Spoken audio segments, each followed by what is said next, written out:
Good morning বন্ধুরা, আমার first ব্লগে আপনাদের সবাইকে স্বাগত। আজ দিনটা সানডে, 1 সেপ্টেম্বর। পরিবারের সাথে চললাম প্রভুর দর্শনে। সবসময় বড়দের কাছে শুনে এসেছি যে ঠাকুর ডাকলেই নাকি ওনার দর্শনে যাওয়া সফল হয়। আজ সেই কথার প্রমাণও পেলাম। এই দেখুন না, ঠিক 3 মাস আগেই পুরী গেছিলাম, আর আজ আবার চললাম প্রভুর ডাকে সাড়া দিতে। আমাদের ট্রেনটা হাওড়া থেকে ভোর 6:10 ছিল। বন্দে ভারতে এই প্রথম আমার ও আমার কন্যার যাত্রা।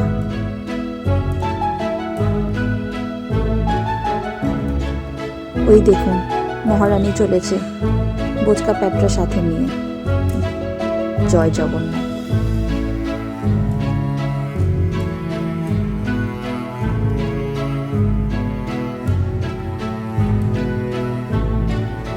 সকালের ঝকঝকে রোদে আমাদের চায়ের পর্ব শুরু হলো।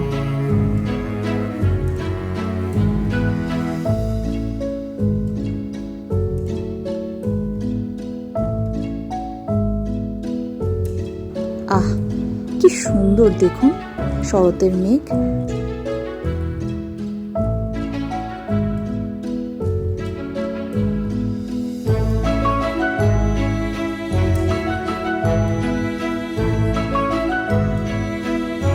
ফুলের এই ছবি আমাদের বার্তা দিচ্ছে মা আসছে। বর্তমান পরিস্থিতিতে একটাই প্রার্থনা মায়ের কাছে, অশুভ শক্তির বিনাশ করো মা, সব শান্ত হোক।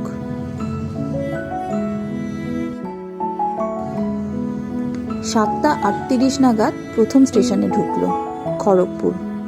যতবারই পুরী গেছি রাতের ট্রেনে ট্রাভেল করেছি, তাই জন্য কোনো স্টেশনই তখন আর চোখে পড়ে না ওই রাতের অন্ধকারে।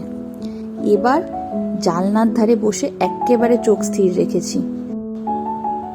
আপনারা হয়তো জানেন, খড়গপুর আমাদের world's 4th longest railway platform, আর ওয়েস্ট বেঙ্গলের প্রথম।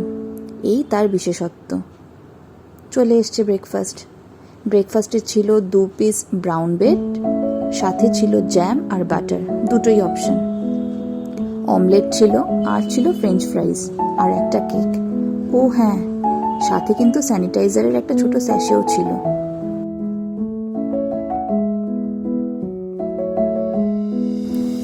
ওড়িশা ঢুকতেই চোখে পড়লো ওই দূরের টিলাগুলো। দেখুন কি সুন্দর লাগছে।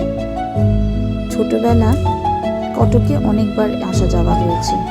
কটকে এসেছি, বালাসোরে এসেছি। কর্মসূত্রে বাবা কাটক আর বালাসোরে অনেকদিন পোস্টেড ছিল। ছুটিতে যখনই বাবার কাছে আসতাম ওই টিলাগুলো দেখে খুব মজা পেতাম। আজ যেন সেই শৈশবের ছবি জল জল করে উঠল। শুধু বাবা আমার থেকে অনেকটাই দূরে।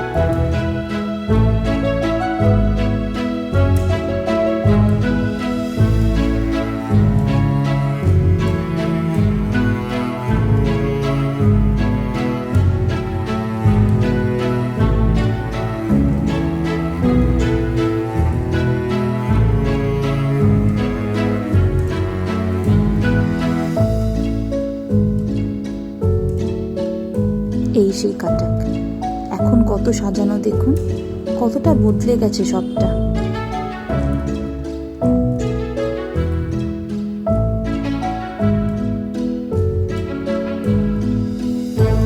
জয় জগন্নাথ।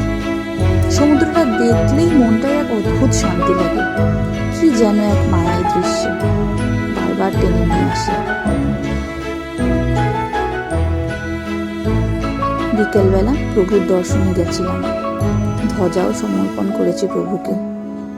খুব ভালো দর্শন করেছি জানেন তো, এত ভালো লাগছে মনটা, খুব শান্তি লাগছে। সকলকে সুস্থ রাখো প্রভু, জগৎকে শান্ত করো। জয় জগন্নাথ। সবাই ভালো থাকবেন। খুব শিগগিরই দেখা হবে পরের একটি ব্লগে। নমস্কার।